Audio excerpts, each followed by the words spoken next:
All right, welcome back to Benchmark Radio. Today's devotion is Proverbs 11 and 12 on the 16th of January today. So let's begin. Open up your Bibles to Proverbs, starting with chapter 11. The Lord detests dishonest scales, but accurate weights and find favor with him. When pride comes, then comes disgrace, but with humility comes wisdom.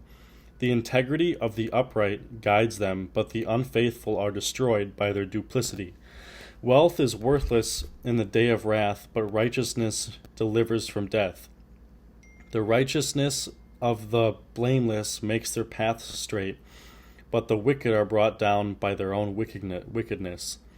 The righteousness of the upright delivers them, but the unfaithful are trapped by evil desires. Hopes placed in mortals die with them, but all the promise of their power comes to nothing. The righteous person is rescued from trouble, and it falls on the wicked instead. With their mouths the godless destroy their neighbors, but through knowledge the righteous escape. When the righteous prosper, the city rejoices. When the wicked perish, there are shouts of joy. Through the blessing of the upright, a city is exalted, but by the mouth of the wicked it is destroyed. Whoever derides their neighbor has no sense, but the one who has understanding holds their tongue. A gossip betrays a confidence, but a trustworthy person keeps a secret. For lack of guidance a nation falls, but victory is won through many advisers. Whoever puts up security for a stranger will surely suffer, but whoever refuses to shake hands in pledge is safe. A kind-hearted woman gains honor, but ruthless men gain only wealth. Those who are kind benefit themselves, but the cruel bring ruin on themselves.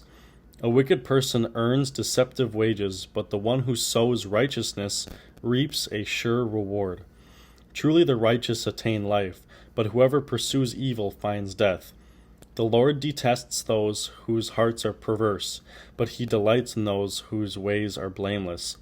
Be sure of this, the wicked will not go unpunished, but those who are righteous will go free. Like a gold ring in a pig's snout is a beautiful woman who shows no discretion. The desire of the righteous ends only in good, but the hope of the wicked only in wrath. One person gives freely, yet gains even more. Another withholds unduly, but comes to poverty. A generous person will prosper. Whoever refreshes others will be refreshed. People curse the one who hoards grain, but they pray God's blessing on the one who is willing to sell. Whoever seeks good finds favor, but evil comes to one who searches for it. Those who trust in their riches will fall, but the righteous will thrive like a green leaf. Whoever brings ruin on their family will inherit only wind, and the fool will be servant to the wise. The fruit of the righteous is a tree of life, and the one who is wise saves lives. If the righteous receive their due on earth, how much more will the ungodly and the sinner? Chapter 12. Whoever loves discipline loves knowledge, but whoever hates correction is stupid. Good people obtain favor from the Lord, but he condemns those who devise wicked schemes. No one can be established through wickedness, but the righteous cannot be uprooted. A wife of noble character is her husband's crown, but a disgraceful wife is like decay in his bones. The plans of the righteous are just, but the advice of the wicked is deceitful. The words of the wicked lie in wait for blood, but the speech of the upright rescues them. The wicked are overthrown and are no more, but the house of the righteous stands firm. A person is praised according to their prudence, and one with a warped mind is despised. Better to be a nobody and yet have a servant than pretend to be somebody and have no food. The righteous care for the needs of their animals, but the kindest acts of the wicked are cruel. I'm just going to highlight that part where verse 9 it says, better to be a nobody and yet have a servant than pretend to be somebody and have no food. I think that's a good quote. Continuing with verse 11, those who work their land will have abundant food, but those who chase fantasies have no sense.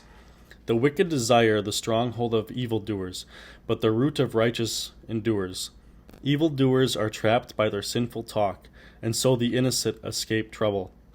From the fruit of their lips people are filled with good things, and the work of their hands brings them reward.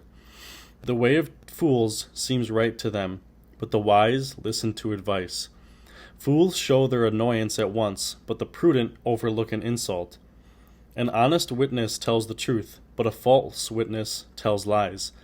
The words of the reckless pierce like swords, but the tongue of the wise brings healing. Truthful lips endure forever, but a lying tongue lasts only a moment. Deceit is in the hearts of those who plot evil, but those who promote peace have joy. No harm overtakes the righteous, but the wicked have their fill of trouble. The Lord detests lying lips, but he delights in people who are trustworthy. The prudent keep their knowledge to themselves, but a fool's heart blurts out folly. Diligent hands will rule, but laziness ends in forced labor. Anxiety weighs down the heart, but a kind word cheers it up. The righteous choose their friends carefully, but the way of the wicked leads them astray. The lazy do not roast any game, but the diligent feed on the riches of the hunt. In the way of righteousness there is life. Along that path there is immorality. That's the end of chapter 12.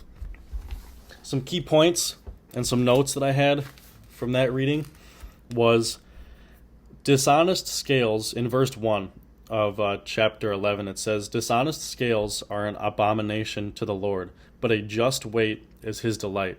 That to me means that if you're doing things justly, whether that be selling stuff or whether that just be your honest work and your value for yourself and the way that you value what you bring into this world, it needs to be just, and to him that's his delight. If you are being dishonest, if you are scorching people over, or if you're overcharging, or if you're doing things like that merely for the fact to benefit you, that's not good. He doesn't appreciate that. And then in verse 12 he says, "He who is devoid of wisdom despises his neighbor, but a man of understanding holds his peace." I like that quote because if you're low on wisdom, if you don't have a lot of wisdom, you'll sit there and have problems with everybody, and you will try and you will point out the things that are wrong with everybody else. But if you have just understanding, you can hold your own peace because you understand at a higher level than the others, and you understand that it's not with everybody else that you have a problem with. When you're content with yourself, you're content with everybody else. In verse 17 it says, "The merciful man does good for his own soul, but he who is cruel troubles his own flesh." I like that one a lot too. That one describes how when you're doing something for your soul, when you're doing something not for your bodily gain, but for your wisdom and your power and for your future and for your everlasting future, but also just for your wisdom and for a more prolonged effect, it's better. And he does this for the good of his own soul. But then if you trouble his own flesh, he is cruel. And that's it. If you're doing things troubling to your own flesh, which would be certain actions or certain choices that you make that are benefiting only your flesh, your here and now, but not the future, that's not good. In verse 22 it says, "As a ring of gold in a swine's snout, so is a lovely woman who lacks discretion." That's interesting that they would throw that in there, because in the rest of the passage it just kind of talks about people in general and how you're supposed to act, but this one directly calls out the woman and how she needs to be divine and discreet. And so I like that a lot, how it says the ring of gold. So that's like a woman is very, is on a high level. We're not supposed to idolize women, but we're supposed to, they are pure. Like a woman symbolizes purity, and that's how they should be. And it's interesting how it says that just like a very pure thing, gold, but in a swine, which would be a pig, which is like a very low, disgusting animal, gold in a pig's mouth, so is a very lovely, pure woman. But if she lacks discretion, if she lacks discretion where she doesn't hold back things from herself, then she isn't pure anymore. If she goes around and is very open with everybody and shows off different things about her and has no self concealment, she's just as good as something very pure in a pig. It's a pure woman, but it's lost all of its goodness because she doesn't control herself and cover up herself. In verse 24 it says, "There is one who scatters but increases more. There is one who withholds more. There is one who withholds more than is right, but it leads to poverty." So I like that a lot because in church, Pastor Aaron talked about how if you have a giving hand, if you open up your hand, it's not just that you're giving stuff away, but it's also that you're receiving stuff. And I like that a lot because if you sit there and you just try and hold on to whatever you have and not give it up, you're never going to have an open hand to receive any of the gifts that God wants to give you. It has to be a flowing state.